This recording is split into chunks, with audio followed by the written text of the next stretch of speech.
Extreme Risk have decided to defy Governor Brown's COVID restrictions and open under the high-risk guidelines. Fox 12's Bridget Chavez is live in Clackamas County after speaking with a restaurant owner there who decided to go ahead and reopen.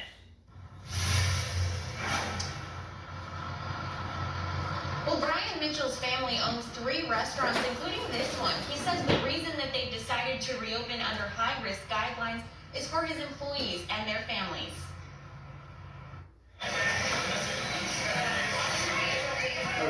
Hanger in Clackamas County is back open for indoor dining.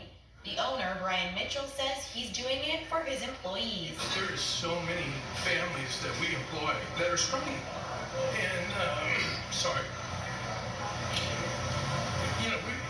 it's my responsibility to give them a job. Mitchell owns 3 restaurants and has been in business for more than 20 years. He has 85 employees and says these restrictions don't make any sense.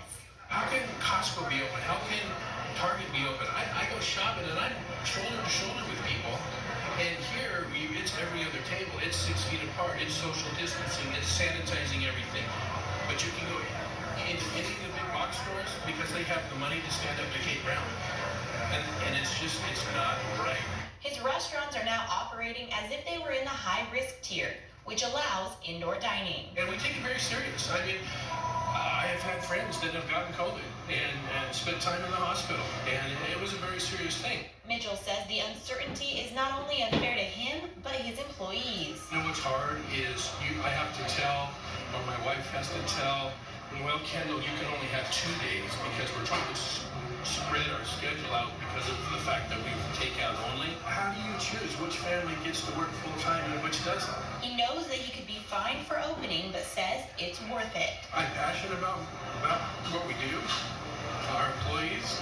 It's frustrating. It really tears up my heart. And he's got a restaurant full of customers, socially distant of course, who support his decision. He says Governor Kate Brown doesn't understand how badly the restrictions are hurting small businesses. It's easy to spend other people's money, but when you make that money and every day you've got to get up and you've got to go to your job or your small business, those are the things that you have to factor in. But she's never done that, so she doesn't understand the struggles of small business. He says things need to change, but in the meantime will continue operating following high-risk tier health guidelines. We need to find solutions. This is not a solution.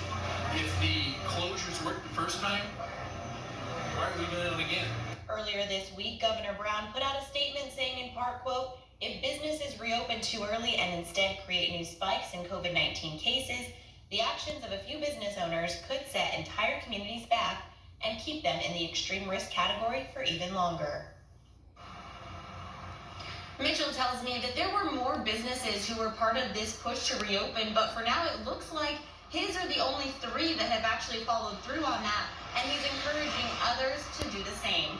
Reporting live in Clackamas County, Bridget Chavez, Fox 12 Oregon.